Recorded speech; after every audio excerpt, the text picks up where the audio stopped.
बहुत समय पहले नंदन वन में पीलू और लवली नाम की दो बहनें रहा करती थी। समय बीतने पर दोनों बहनें बड़ी हो गई और लवली की शादी एक अमीर पक्षी से होती है और पीलू की शादी एक गरीब पक्षी से होती है। शादी के कुछ महीनों बाद लवली अपनी बहन पीलू से मिलने के लिए आती है। पीलू उसको देखकर खुश हो जाती है। आओ दीदी, तुमने अपने आने की कोई खबर नहीं दी। अगर तुम बताती तो मैं बबलू को लेने के लिए भेज देती। पीलू, इसकी कोई जरूरत नहीं, मैं अपनी हवाई मोटर में आई हूँ। चल जल्दी से एसी ऑन कर, मुझे बहुत गर्मी लग रही है। पीलू कहती है, दीदी मेरे यहाँ एसी नहीं है और पंखा भी अभी नहीं चल रहा है क्योंकि सुबह से लाइट नहीं है। मैं आपको हाथ से ही हवा कर देती हूँ। पीलू, तुझे तो पता है मैं कितनी अमीर हूँ, मेरे हर कमरे में एसी लगा हुआ है।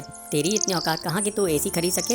ये पैसे ले और एसी अपने घर में लगवा ले। पीलू कहती है, दीदी आप ये क्या कह रही हैं? हम लोगों को एसी की कोई जरूरत नहीं है। लवली कहती है, पीलू मैं तो सोची थी कि मैं तेरे घर 4 दिन रुकूंगी, लेकिन अब लगता है मैं एक दिन भी यहाँ नहीं रह पाऊंगी। इस गर्मी में तो मेरा दम ही घुट जाएगा। शाम को मैं अपने घर वापस लौट जाऊंगी। पीलू कहती है, जैसी तुम्हारी मर्जी दीदी। पीलू उसे खाना खिलाने के लिए किचन में लेके जाती है। चलो दीदी अब खाना खा लो। लवली किचन में देखती है कि उसे जमीन में खाना परोसा गया है तो वो कहती है, पीलू तुझे पता तो है मैं डाइनिंग टेबल में ही खाना खाती हूँ, मैं जमीन पे बैठ के खाना नहीं खाती। मेरे घर बड़ी सी डाइनिंग टेबल है, तू मेरे कभी घर आना और डाइनिंग टेबल पर खाना खा कर देखना, कितना मजा आता है डाइनिंग टेबल में खाना खाने का। पीलू मुझसे तेरी हालत देखी नहीं जाती, तू कहे तो तेरे जीजा जी से बबलू जी के लिए उनके ही ऑफिस में बात करूं मैं। वहाँ ऊपरी कमाई बहुत होती है, जल्दी तू भी मेरी तरह अमीर हो जाएगी। नहीं दीदी, हम लोगों के लिए ईमानदारी की 2 सूखी रोटियां ही अच्छी है, हमें ऊपरी कमाई नहीं चाहिए। पीलू की बात सुनकर लवली हैरान हो जाती है और वो थोड़ा गुस्सा हो जाती है। कहती है, पीलू मुझे तेरी यही बात अच्छी नहीं लगती, लेकिन फिर भी सोचना, क्योंकि मैं तेरे भले के लिए कह रही थी। ठंडे दिमाग से सोचना, फिर मुझे बताना, मैं तेरे जीजा जी से तेरे पति के काम के लिए बात करूंगी। इतना कहकर लवली अपने हवाई मोटर में बैठकर चली जाती है। कुछ दिन ऐसे ही निकल जाते हैं और उसके बाद पीलू चिड़िया के पति का प्रमोशन हो जाता है, उसकी आमदनी बढ़ जाती है। अब पीलू को कोई भी चीज की कमी नहीं थी।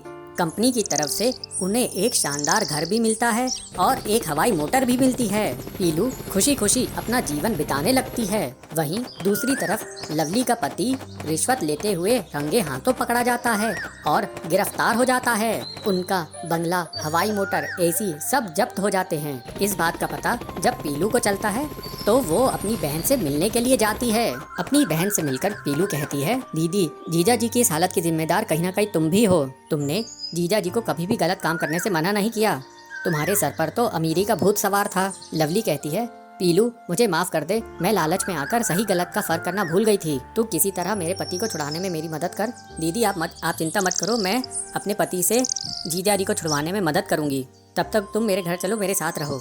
अब तो मेरे घर में एसी भी लग चुका है, तुम्हें गर्मी भी नहीं लगेगी। लवली कहती है, पीलू मजाक छोड़ो, अब मुझे गर्मी से कोई फर्क नहीं पड़ता। अब से मैं और मेरे पति ईमानदारी का जीवन जिएंगे। कुछ दिनों बाद पीलू चिड़िया के पति की मदद से लवली चिड़िया का पति जेल से रिहा हो जाता है। अब वे दोनों ईमानदारी की जिंदगी बिताने लगते हैं। नंदन वन में पीलू चिड़िया अपने पति बबलू के साथ रहती थी। बबलू कबूतर बहुत ही आलसी था, वो कोई काम धंधा नहीं करता था। घर का खर्च चलाने के लिए पीलू चिड़िया पड़ोसियों के यहाँ कुछ काम कर लिया करती थी। ऐसे ही समय बीतता जाता है और पीलू चिड़िया को 2 बच्चे होते हैं। पीलू चिड़िया परेशान हो जाती है, वो सोचती है, हे भगवान अब तो 2 बच्चे हो गए हैं, मैं घर का खर्च कैसे चलाऊंगी? मेरा पति आलसी और निकम्मा है, इससे तो कोई उम्मीद करना ही बेकार है। इस तरह कुछ दिन बीत जाते हैं, लेकिन बबलू कबूतर आलसी का आलसी ही रहता है। पीलू चिड़िया उस पर एक दिन जोर से चिल्लाती है, अरे कैसे पति हो, तुम्हें हमारा कुछ ख्याल नहीं? अरे मेरा ख्याल नहीं तो कम से कम बच्चों का तो सोचो, कुछ काम करो, उनके भविष्य के बारे में कुछ सोचो। क्या तुम नहीं चाहते कि हमारे बच्चे भी दूसरे पक्षियों की तरह आराम से जिंदगी गुजारे? तुम्हें कुछ तो शर्म आनी चाहिए। बबलू कबूतर गुस्से से उठता है और कहता है, अरे कमबख्त, मुझे चैन से सोने दे, जब देखो चिक चिक करती रहती है। क्या मैं नहीं करता तेरे बच्चों की देखभाल? मैंने नहीं कहा था तुझे बच्चे पैदा करने के लिए, तूने पैदा करी है, तू ही उन्हें संभाल, मैं अब तेरे साथ नहीं रहूंगा, मैं चला। ऐसा बोलकर बबलू कबूतर घर छोड़कर चला जाता है और पीलू चिड़िया उसे देखती रह जाती है। वो सोचती है, अच्छा हुआ खुद ही चला गया, घर में रहकर भी इससे कोई मदद नहीं होने वाली थी। पीलू अपने बच्चों को देखते हुए कहती है, मैं अपने बच्चों को बहुत सारी खुशियाँ दूंगी, मैं अपने बच्चों को अपने जैसा दुखी जीवन नहीं दूंगी। क्या हुआ, इनका बाप अगर भाग गया है तो मैं इन्हें माँ और बाप का प्यार दूंगी। इस तरह समय बीतने पर बच्चे भी बड़े हो जाते हैं और एक बार बारिश का मौसम आता है। बारिश बहुत दिनों तक लगातार होती है। क्या करूं, ये बारिश तो लगातार हो रही है, रुकने का नाम ही नहीं ले रही है, कहर बनकर बरस रही है। बारिश के कारण मैं काम पर भी नहीं जा पा रही और घर का सारा राशन भी खत्म हो गया है। मैं तो भूखी रह लूंगी, लेकिन बच्चों को भूखा कैसे रखूं? तभी उसके पास उसका छोटा बेटा आता है। वो कहता है, माँ मुझे भूख लग रही है, कुछ खाने को दो ना। बेटा थोड़ी देर रुक, मैं पड़ोस की कबूतरी से कुछ मांग लाऊंगी, तब तक तू थोड़ा पानी पी के अपना पेट भर ले। नहीं माँ, मुझे पानी नहीं पीना, मुझे भूख लग रही है, मुझे कुछ खाने को दो। मैं मजबूर हूँ बेटा, इतनी बारिश में बाहर कैसे जाऊँ मैं? तभी उसका बड़ा बेटा रोने लगता है। दोनों बच्चों की हालत देखकर पीलू चिड़िया अपने घोंसले से बाहर निकलती है और कहती है, तुम दोनों अपना ख्याल रखना, मैं अभी थोड़ी देर में तुम्हारे लिए कुछ खाने के लिए लेके आती हूँ। पीलू चिड़िया पास वाली सुंदरी कबूतरी के पास जाती है और उसे बुलाती है, सुंदरी, ओ सुंदरी बहन, थोड़ा बाहर तो आओ। बहन मुझे थोड़ा अनाज दे दो, मेरे बच्चे भूख से तड़प रहे हैं। इतनी बारिश में तुम्हें तुम्हारी मदद नहीं कर सकती पीलू चिड़िया, अब तुम यहाँ से चली जाओ। पीलू चिड़िया निराश होकर अपनी एक अमीर सहेली के घर जाती है। पीलू बहन, मेरे बच्चे 2 दिनों से भूखे हैं, मुझे कुछ अनाज दे दो, तुम्हारे पास तो पैसे भी हैं। ये लो पीलू, 1 बोरी अनाज, इससे तुम्हारा कुछ दिन तक काम चल जाएगा। अब जल्दी जाओ और जाकर अपने बच्चों को भोजन कराओ, वे भूखे होंगे। बहुत बहुत धन्यवाद बहन, तुमने सच्ची सहेली होने का फर्ज अदा किया है। पीलू अनाज की बोरी लेके अपने घोंसले की तरफ उड़ के जाती है। वो दोनों बच्चों को खाने के लिए अनाज देती है। वो दोनों बच्चे भोजन करके सो जाते हैं। कुछ दिनों बाद बारिश रुक जाती है। फिर पीलू चिड़िया खुशी खुशी काम पे जाती है और मेहनत करती है। मेहनत करके वो काफी धन जमा कर लेती है, जिससे वो अपनी सहेली का उधार भी चुका देती है और अपने बच्चों की अच्छी परवरिश करती है। इस तरह पीलू चिड़िया अपने दोनों बच्चों का जीवन सुधारने में सफल होती है। इंदिरा नगर में रानी नाम की एक छोटी बच्ची अपने परिवार के साथ रहती थी। एक दिन रानी की फैमिली मेले में जाने की तैयारी कर रही थी। रानी को मेला बहुत अच्छा लगता था और बहुत खुश भी थी। हम आज मेले में जाएंगे, बहुत सारी मिठाई खाएंगे, बलून फोड़ेंगे और बताशे लाएंगे। मेले में जाने से पहले रानी को उसकी माता और पिता बहुत सारी चीजें समझाते हैं, जैसे कि रानी बेटा, मेले में चलते वक्त हमारे हाथ पकड़ के ही चलना, हमें छोड़ के दूर कहीं ना जाना। पिताजी की बात को सुन के रानी, हाँ पिताजी, हम कहीं नहीं जाएंगे, आप ही के साथ रहेंगे, कहती है।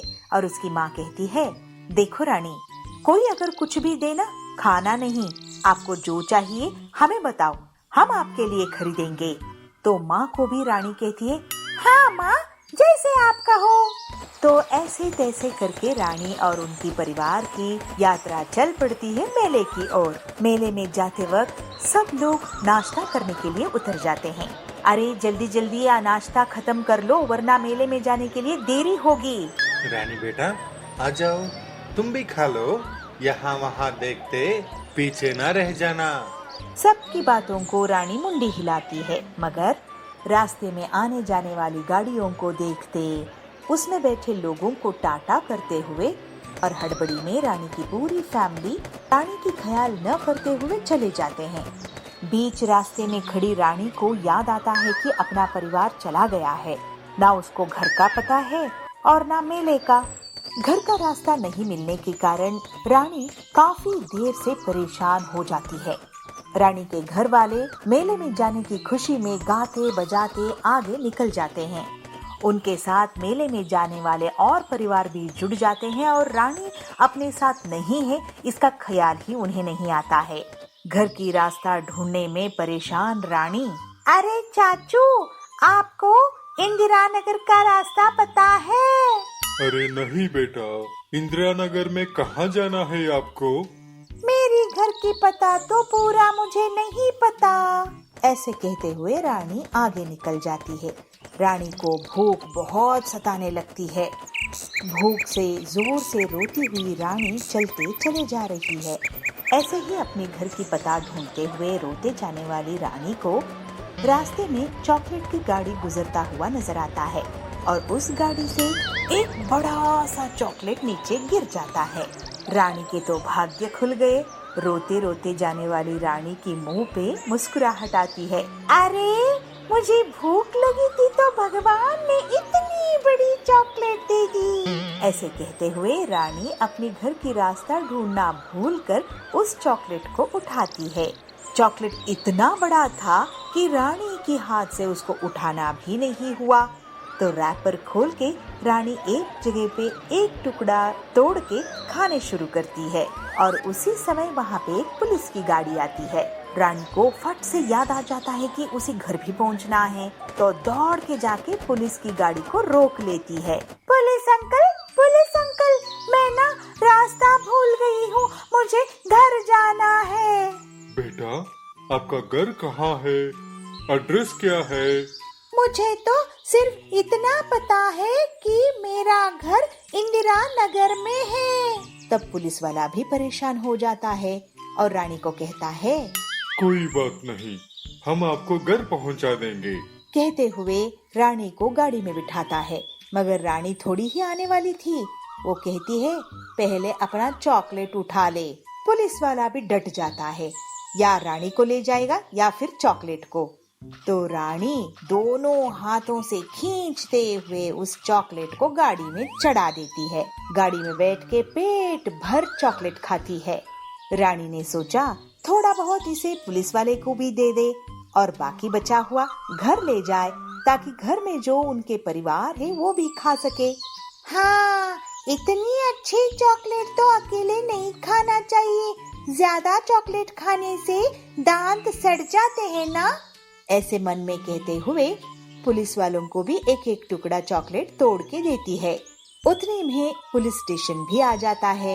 इस तरफ पुलिस स्टेशन में रानी की पिताजी और माँ भी थे। वो कंप्लेंट लिखाने आए थे रानी के बारे में। अपनी माँ और पिताजी को देखते हुए रानी दौड़ के आती है और कहती है, माँ और पिताजी देखो ना मैं क्या लाई हूँ। अरे रानी बेटा, आप कहाँ चले गए थे? रानी, तुम्हें इतना समझाया था ना कि मेले में जाते समय हाथ नहीं छोड़ना चाहिए। हम कितना घबरा गए थे। कहाँ गए थे आप? और पुलिस की गाड़ी में आप कैसे आए? अरे माँ, मुझे ना भूख लगी थी और घर का रास्ता भी नहीं पता था, तो मैं वहाँ पे ये चॉकलेट मिला, खाते बैठी थी। पुलिस अंकल मुझे घर जाने की प्रॉमिस करके यहाँ लेके आए हैं। अच्छा हुआ तुम्हें यहाँ तक ले आए। हाँ पिताजी, आप यहाँ पे हो ना, अच्छा ही हुआ। कहते माँ और पिताजी की दोनों को हाथ पकड़ के गाड़ी तक ले जाती है और माँ पिताजी गाड़ी में देखते हैं कि इतना बड़ा चॉकलेट पड़ा है। अरे रानी, आपको इतना बड़ा चॉकलेट किसने दिया? कहा था ना कि कोई कुछ दे तो आप उसको खाना नहीं। अरे माँ, मैंने किसी से मांगा नहीं और किसी ने मुझे दिया भी नहीं। ये बड़ा चॉकलेट जब चॉकलेट की गाड़ी जा रही थी उससे गिर गई थी, तो हमने भूख लगी थी तो लेके खा लिया। रानी को वापस पाने की खुशी में उस चॉकलेट को भी लेके स्टेशन में सबको चॉकलेट बांटती है रानी की माँ और पुलिस इंस्पेक्टर को धन्यवाद कहते हुए रानी के साथ वापस खुशी खुशी घर चले जाते हैं।